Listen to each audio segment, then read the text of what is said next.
untuk permulaan saya perkenalkan diri saya dulu. Saya Muhammad Fazli bin Suzuki daripada IPG Kampus Kota Baru. Dan ini Saya Fahana Najwa dari Kota Baru juga. Saya Adlina dari IPG Perlis. jadi pertama sekali saya ingin ucapkan terima kasih kepada Cikgu Fadilah dan sudi untuk berbual bersama kami hari ini untuk topik pendidikan khas di Sekolah Kebangsaan Kebakaran juga.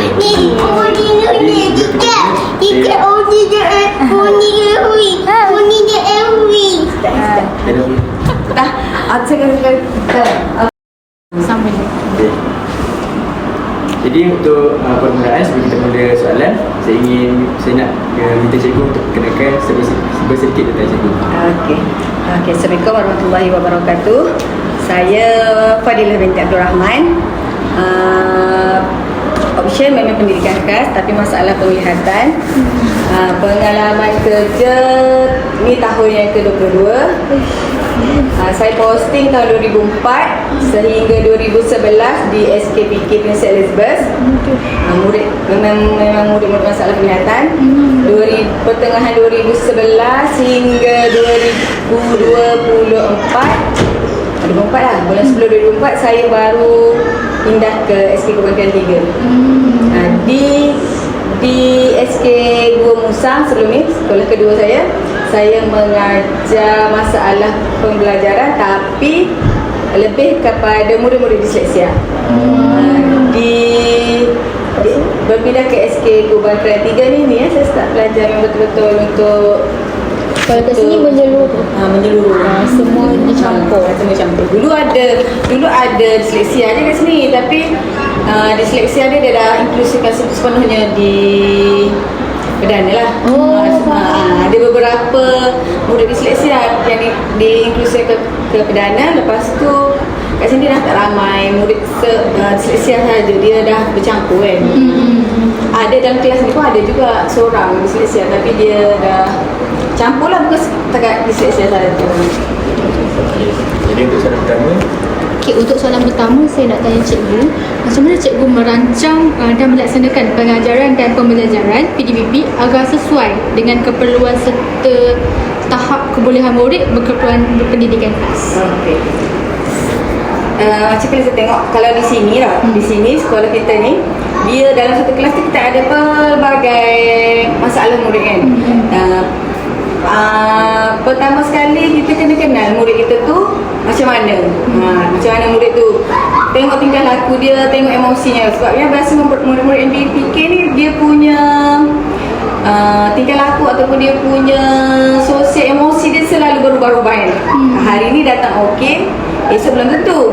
Pagi tadi okey, tengah hari ni belum tentu. Kita apa yang kita rancang, bila kita dah masuk kelas, kita kebanyakan kita biasa dah masuk kelas, kita boleh agak dah murid ni levelnya tahap mana, murid ni levelnya tahap mana. Dari segi ada murid dia belum boleh menguasai kemahiran menulis kan, kita boleh sediakan bahan lebih kepada lisan ataupun kita boleh maksud saya psikomotor lah, belum melibatkan kognitif ataupun kita tidak begitu ke arah akademik sangat. Bagi murid yang dah boleh belajar, dah mengikuti PDP ni, ada murid yang laju, ada murid yang slow. Murid yang laju kita boleh ajar dulu, lepas tu kita bagi dia buat latihan, dan latihan dia tu lebih luas ataupun lebih konkret. Bagi murid yang belum mengenal huruf ataupun sebenarnya tahap satu kan, dia orang kat sini ikut murid dalam kelas Yotan dia tak tahap satu. Jadi ada yang belum kenal huruf, dia dah menghafal kan, sekarang menghafal menghafal lah. Kalau yang tak kenal tu ataupun tak boleh menulis, kita bagi yang jenis surih. Dia memang tak boleh nak menulis perkataan lain, surih ataupun visual, tayang video, dia boleh tiru suara kat situ. Macam tu. Yang bagi yang tak boleh langsung, kadang-kadang tak sempat juga nak tengok untuk semua sebab kelas ni ada 13 orang. Dan 13 orang tu ADHD, autis, ada disability macam-macam kan. Lepas tu ada CP, ada apa ni, yang ada 2 orang tak datang hari ni. Memang pelbagai. Yang betul-betul boleh belajar 1, 2, 3, 4, 5 orang aja. Tu pun kena guide. Kita tak boleh nak bagi untuk dia lepas. Tak boleh. Jadi kita rancang tu kita boleh guna langkah yang sama, tetapi dia punya lembaran lain, dia punya bahan tu kita boleh sama, kaedah ni kena lain-lain sikit. Tengok keperluan murid tu macam mana. Sebab ada yang boleh kita tinggal, ada yang kena tengok betul-betul. Seterusnya, bagaimanakah pentaksiran murid berkeperluan pendidikan khas ini dilaksanakan secara berterusan bagi menilai perkembangan mereka dari segi perkembangan akademik, tingkah laku dan kemahiran diri? Cikgu boleh explain juga pasal program-program yang cikgu lakukan ini? Kalau kita kat sini, pentaksiran kita ada macam PBD kan. PBD kita bila ajar ni, sama ada kita boleh menilai yang kita buat tu masa kita mengajar ataupun yang secara bertulis. Contohnya kita dah ajar, kita bagi latihan lembaran kerja, kita boleh tengok kat situ. Ataupun contoh kita boleh buat secara fizikal, jadi kita buat aktiviti kan, pemerhatian kita terhadap apa yang dia belajar, yang dia ikuti hari itu. Ataupun murid-murid ni kita ada ikut domain. Tahap 1 ni dia tak ada macam budak murid tahap 2 lah yang buat secara bertulis, tak ada kerja 2, 3 dan 4, 5 kan. Murid-murid ni dia ada, kita tengok perkembangan tingkah laku dia, pengamatan emosi dia, lepas tu kita tengok dia punya psikomotor dia. Kita ada PBD kita ada juga, kita key in jugalah makan ni masa perkembangan dia, apa yang dia dah boleh buat. Daripada kat sini ada tingkah laku, contohnya mula masuk tu tak boleh duduk kat meja pun. Dia tak boleh duduk kat kerusi kan. Kalau tak boleh duduk kat kerusi, macam mana dia nak fokus untuk belajar kan. Train dia dulu untuk duduk di kerusi, biar dia boleh berada di kerusi dulu. Bila dia dah berada di kerusi, baru dia boleh belajar. Diorang punya macamnya, contohnya macam diorang tak sama macam perdana TP 1 sampai 6 lain kita tak ada, kita ada cumanya kita punya yang kita ada juga yang macam tu, cuma kita sini kita tak fokus bahasa Melayu, bahasa Melayu, bahasa Inggeris. Kat sini belajar juga. Cumanya bagi tahun 1 ni kita ada domain, ada 7 domain kan, ada khas lah, ikut domain tu lah. Kita tak ikut yang akademik sangat. Ikut domain. Murid tak satu je, delta, gamma kan. Delta, gamma, iota, kita ikut domain. Adakah setiap kelas ni mempunyai perbezaan dari segi akademik atau dia diagihkan macam mana?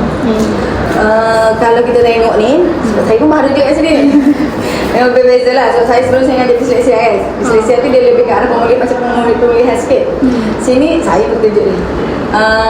Kat sini susunan dia, tengok juga ada murid umur, ambil kira umur dia juga, perkembangan dia juga. Tengok dari segi tingkah laku, tingkah laku dia.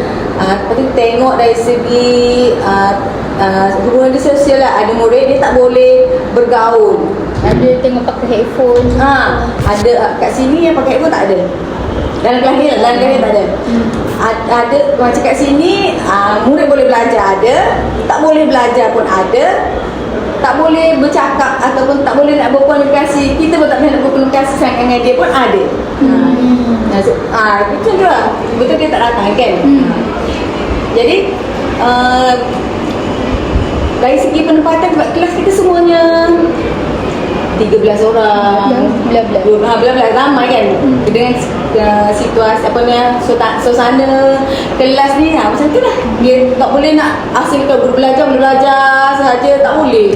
Tak boleh, pencapaian tu tak boleh terlalu kita kecil kan. Sebab bilangan kelas tak cukup kan dengan ramai. Seterusnya, apakah strategi intervensi yang boleh dibuat oleh guru untuk membantu murid ini lebih fokus, pelibatan dan kemahiran asas tu diorang dapat kuasai? Tak banyak, sikit pun boleh. Okay. Kalau macam murid-murid yang DPK ni, kita macam kat kelas ni, saya fokuskan kita tengok dia macam-macam pelbagai masalah kan. Kalau yang kita kan ada RPI, kita kan ada RPI. RPI tu, daripada RPI tu, pemerhatian RPI tu dibuat oleh guru-guru yang mengajar kat kelas ni kan. Jadi kita boleh berbincang, kita berbincang, tengok murid kita masalah apa yang diorang hadapi. Bukan di kalangan satu cikgu je. Mana cikgu yang masuk kelas ni, dia akan tahu masalah murid tu kan. Daripada situ kita tahu punca. Lepas tu kita akan kena pasti apa yang kita nak fokuskan. Biar satu budak ni, satu murid ni bukan satu masalah je yang dia ada kan. Jadi kita tengok yang mana yang agak mengganggu PDP dulu ataupun mengganggu suasana kat kelas ni. Contoh kita katalah apa ni, Janice lah, kita kata contohkan Janice, dia mengganggu kawan. Okey, kita akan tengok dulu. Saya akan berbincang dengan cikgu-cikgu yang mengajar kelas ni. Masalah murid ni, Janice ni, adakah waktu saya saja ataupun cikgu-cikgu lain. Jadi bila kita jumpa punca masalah tu, okey, cikgu-cikgu lain cakap sama, masalah Janice ni memang mengganggu rakan lain kan. Bila mengganggu rakan lain, kita bincanglah apa yang kita nak buat dengan Janice ni. Kita mesti apa kita nak buat untuk Janice ni. Jadi kita tengok, contohnya kalau Janice ni kita cuba asingkan dengan murid lain. Boleh je dalam satu kelas tu, dalam masa tu kita asingkan murid lain, jarakkan ataupun bagi dia duduk seorang. Macam kita tak duduk pairing lah, satu-satu macam ni. Ataupun kita kata kita cuba deal. Maksudnya kita deal kalau dia boleh tidak mengganggu rakan lain dalam tempoh masa tertentu, dalam sepanjang setengah jam kita mengajar tu, kita bagi atau token ataupun boleh bagi apa yang dia minat. Kan, deal dengan dia. Kita ambil benda yang kecil tapi kita boleh buat. Baru-baru ni kami yang lihatlah cikgu ada buat satu program apa namanya, pengurusan diri. Boleh tak cikgu ceritakan sedikit tentang program tu, apa tujuan dia dan objektif kepada murid? Okey. Hari tu saya buat betul minggu tu minggu pengurusan diri. Because saya cikgu PSR kan, penilaian pentaksiran alternatif murid murid sekolah rendah. Okey. Dalam pengurusan diri tu, dalam IB tu dia ada pengurusan diri. Kami punya program kita buat aktiviti membasuh pakaian. Okey. Macam murid-murid NDPK ni, murid-murid NDPK dia lebih pada aktiviti yang melibatkan multisensori kan. Sebab dia nak kena, kalau kita cakap aja tak boleh juga. Kita bagi dia tengok saja pun dia tak boleh nak faham juga kan. Jadi dia kena tengok, dengar, kena alami sendiri benda tu, barulah dia faham apa yang kita nak ajar. Okay. Jadi aktiviti tu kebetulan untuk macam penilaian murid tahap 2 untuk bila dia untuk ke sekolah menengah. Mungkinlah untuk ke sekolah menengah, bila dia nak pergi ke sekolah menengah lain. Jadi pentaksiran tu untuk kita tengok apa yang capaian murid kita sepanjang dia berada di sekolah rendah ni lah. Kan bila tahap 2 dia untuk murid yang mengikuti PSS tahap 2 lah. Jadi saya buat hari tu melibatkan semua murid tahap 2. Habis campur je, ada macam semua murid tahap 2 tapi umur dia 9 tahun ada kan. Ada 9 tahun, ada 10, ada 11, ada 12. Jadi mereka ni contohnya dia nak pergi ke sekolah menengah ikut apa? Dia tak ikut umur kan? Dia kan kalau kita sekolah rendah kan boleh sampai 12 kan. MBPK kan boleh sampai 14. Boleh extra 2 tahun kan. Tapi kita tengoklah juga dia kena mohon untuk dia kalau dia nak extend dan kena bagi, ada alasan yang kumpul lah. Biasanya bila di sekolah menengah dia ada pencapaian pentaksiran alternatif PASM sekolah menengah kan. Macam kita di sekolah rendah ni PASR macam menggantikan, nak kata UPSR tu tak adalah UPSR tu akademik kan. Lepas tu dia macam dulu ada PASR,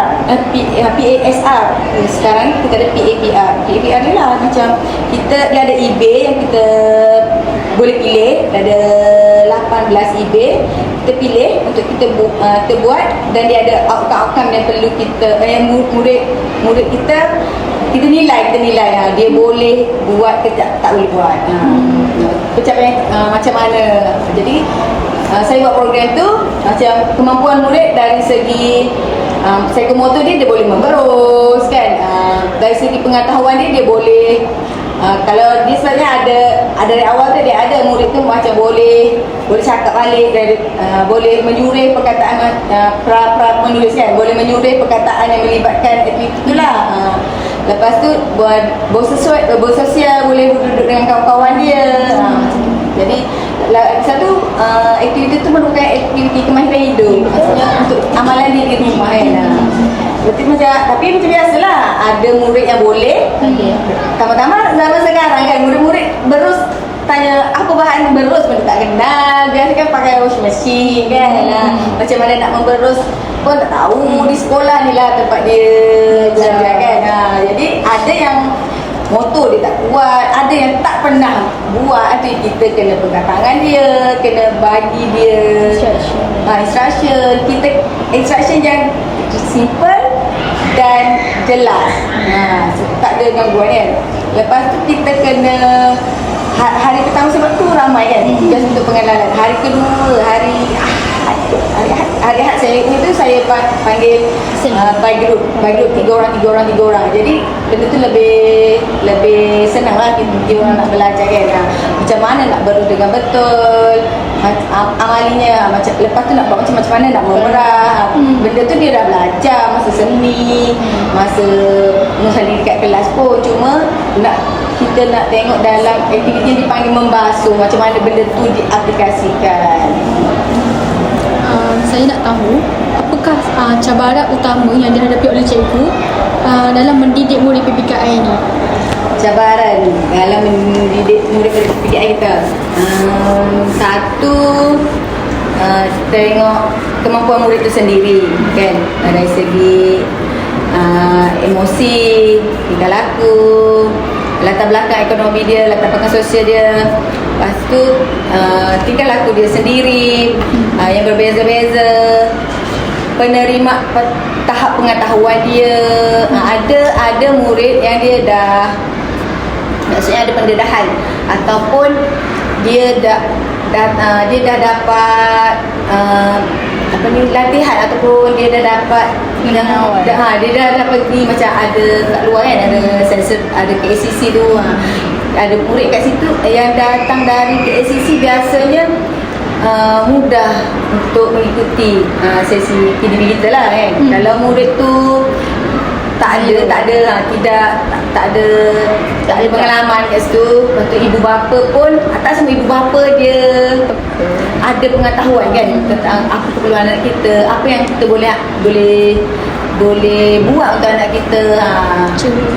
Lepas tu dari segi inilah fasiliti kita sekolah sendiri, itu pun banyak kan. Kita tengok kelas kita dengan bilang, sepatutnya kan kita tak ramai macam ni. 9 tak silap saya satu kelas. 8 macam tu.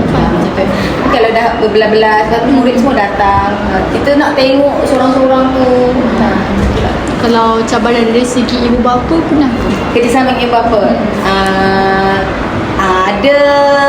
ada ibu bapa yang boleh bagi kita kerjasama yang baik. Maksudnya kita bagi maklumat ataupun